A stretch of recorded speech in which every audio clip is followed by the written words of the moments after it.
is everybody? Thanks for tuning back into another episode here on the Speedbug channel. Well, this one is definitely going to get some ups and definitely some downs. And some things may change along with the time, a little bit of ownership. But you guessed it, and I do it with all my bikes, and y'all seem to enjoy it. And no bike is perfect. Hell, not even the GSXR over there. But today's all about the S1000RR, the new 2020. And you guessed it right, we talking about 5 things I hate about this joker. So let's just jump right into it. And we'll first off by saying this is a comfortable bike. Not, just kidding. It's not that bad. It's really not. But this is a beautiful bike, and I do like it. So I don't hate it, at least not yet. Because y'all already know. If I hate it, I'm going to tell you. But number one, I've said it when the first thing I got about this bike. This damn seat. I don't know what the hell BMW was thinking, but this seat freaking sucks. I don't know. I think they got a hold of Ducati and they straight up said, you know what, Ducati, send us the prettiest and the shittiest seat all in one that has no cushion, no pad, because we feel like messing up everybody's ass, and we're going to put it on our new seat, our new bike, and call it the competition seat. And really, it's the competition to really feel how long you can sit your ass on this hard seat, because it freaking sucks, man. I'm telling you, man, you gotta go to the doctor after riding this damn thing sometimes.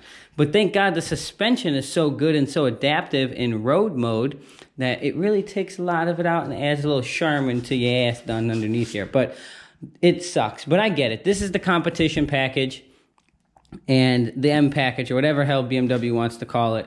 So it's gonna come with the carbon wheels and the suspension and all that jazz to really help for the racetrack. But they could have done something better with the seat, like how they did on the last one that has a seat very similar to the Jigster over there. I feel like you could sit, that's like a seat like a Harley. But again, they did it because it provides the feel and the feedback of the bike. I get it. But you best believe when the regular model comes to the US, what is that, the red and black one, this joker will be coming off and the M seat's got to go, and I'll put a regular seat on there. But for now, that's there. Number 2. And I get it again, there's no race-inspired things. Yes, I know, it's a super bike. Yes, race-inspired. Is this damn tail section. Now, at least here in the US, I don't know how it is over there and overseas and stuff like that, but they don't allow you to race with lights to be exposed, or any glass to be exposed on the motorcycle. So you got to tape up your lenses, tape up your lights and stuff like that. God forbid it falls, there's going to be no shattering, and of course they don't want any glares and you flashing other riders and stuff like that. So this tail section that has the turn signals integrated with the brake lights. Now if you look at the tail section of the bike itself, you could see that it's very similar, just cut short, very similar to the outgoing model. Now why in the who in the hell in the what was the design engineer of this?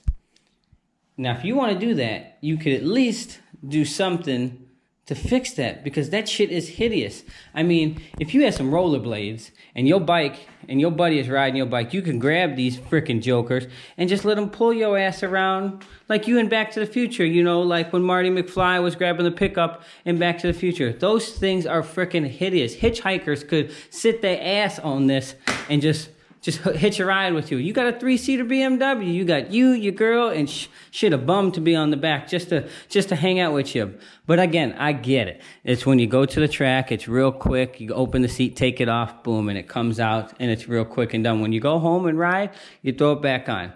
But for me, I really think that, and because if they don't do something, I'm going to come up with my own, is that they could have either integrated the light and done something just a little bit better down here, or put the light underneath there and allow you to take the light off. But again, as I've mentioned in other videos, the lights have to be so far away. You have to have X amount of reflectors, you know, turn signals and stuff, all that stuff to pass DOT and everything like that. But the whole integrated tail lights with the turn signal thing, it really does suck. And it drives me freaking bananas. So if something doesn't come out soon, we're definitely going to be getting that. Meaning a custom one. I'm going to make one. Number 3. All right. Now this kind of has to do with just some stock parts or anything like that, but it's kind of what I'm used to with just the aftermarket and stuff. So I don't really care for it. So we're going to loop both of these things in as one. So I'm going to loop all this kind of into one. And it's going to be the levers, brake too, not just clutch, and the shifter for the foot. Now, a lot of you guys ask me like, well, how's the quick shifter? Quick shifter is great. It works like butter and everything like that. Where I'm saying is, as opposed to the older bike, seems like they made this bike to also accommodate a lot of bigger riders, which is great because the bike, sometimes some people did say it was narrow. So when your foot is, you know, the crevice of your shoe is here, well, realistically for me, my feet are just too small and it's like at the tip of my foot over here. So it's like I'm shifting with my toes, or I have to move my foot forward to get it to shift on the front part of my foot. Really not a big deal, more just a growth spurt issue kind of for me. But I guess it, you know, it does accommodate when you're wearing boots and stuff like that, because I notice when I have my motorcycle boots on, it's really not that big of a deal. Now for the stock levers, again, it's just a stocker. I'm used to having shorties and stuff like that. Not that these are expensive over here, but I just really like the feel of those levers. It just so happens to be that they're super cheap. Great for me. Now the stock ones here, these look better even than the aftermarket ones on this GSXR, but I don't really care for the feel. They just don't feel that good in my hand when I'm pressing them. So really not so much a gripe on the levers, but for the foot, for me, well, I guess if you have smaller feet, you'll kind of just understand what I'm saying. So that's number 3. Number 4, what we want to get down on this one, which is really something that's kind of happened. I noticed it happened 2 or 3 times now, but I don't know. And it hasn't happened since I've now had the bike for a little over a month, is that sometimes when you have your phone synced and your helmet synced, I've noticed, I don't know if it's a setting that you're hitting, maybe some other S1000 owners, some 2020 S1000 owners can comment on this as well, is that sometimes it just like unpairs and forgets all your shit that's paired to your bike, your helmet and your cell phone. Now, it's still in the memory of like your Sena and your iPhone, but it completely forgets, the bike forgets that it's paired. And again, and I could be hitting something in the settings. I'm not clicking delete or unpair, but I don't know what I'm doing. Maybe the memory just sucks in this thing. I don't know. So it was kind of annoying.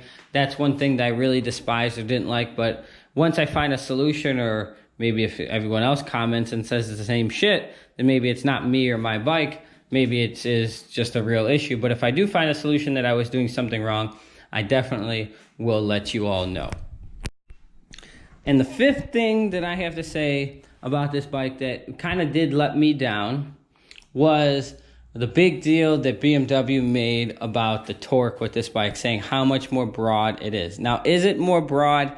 Yes, it really is. It is better than the outgoing model, but it does not have torque or anything like even my stock GSXR 1000 over there. And that's kind of, I wasn't really necessarily looking for it to have that, but I was looking for it to have more than what it does. And for the ones that are going to say, oh yeah, once you get your tune on it, once you get your pipe and hook it all up, this, that, whatever, it's going to be better. Well, just so the people that don't know, yes, you may make more torque up top, but down low you're going to lose torque because your exhaust doesn't have any cats, any mufflers or anything like that. There's no back pressure to create torque.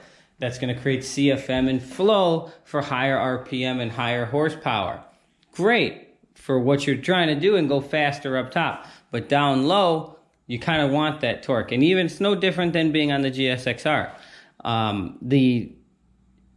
It's just the way engines and everything work. So I kind of just had really high hopes for this bike having a lot of torque, but it didn't. So that's really the one thing that did let me down.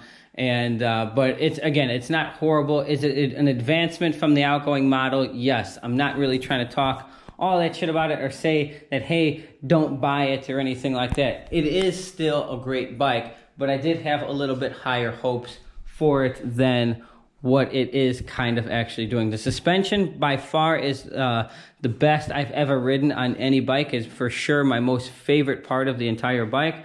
That how you can adapt it with the riding modes and stuff like that. But I really thought that with the shift cam and everything like that, it was really going to pull its weight and be like, holy shit, completely different than what was really happening before. But it's better. It's an improvement, but it's not. Again, comparing to the outgoing model, like the 15s, and when the bike came out, that shit was like revolutionary. It was like, oh my God, a bike's never really been like that. And then this one's kind of more evolutionary. Again, not that it's bad, not that the brakes are any worse than the, the outgoing model, not that the riding position is anything worse. If anything, the riding position and everything about this bike really is greater. I have to say, there really isn't anything, excluding the seat, because that shit sucks, and, well, this damn tail section. But somebody will make one that looks pretty good. I've seen one out there. I forget by the maker, but it's like $200 or something like that. It's cool. It's okay, but it's not great. We need to get rid of the tail lights and do something completely. The plate we can relocate and find something else. But again, those two things right here, they gotta go. They gotta go for street riding. And if you have your M seat, you can always throw it back on when you go to the racetrack if you want to provide that feel. But as I said, the way I review bikes, and when you're riding these bikes, you ride them primarily on the street. That's what you get license plates and lights for. If not, you'd have, what is it, the HP4 Race or whatever it is that comes with no VIN or no lights, kind of like an H2R. So the seat's important, man. Your bum's got to be comfortable. So, and of course, to tie things off, I said in the beginning of number 5, so 5.5, 6, that I had to pay for this joker. So I wish BMW would just gave me one for free.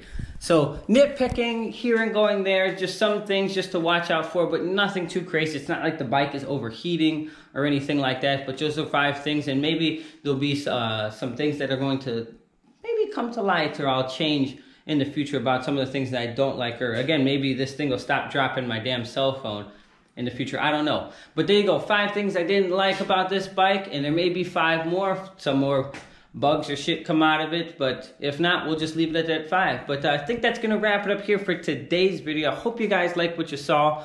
Facebook, Instagram, @TheSpeedBug. Same name here as YouTube. We'll see you for another episode here on the Speedbug channel. Peace.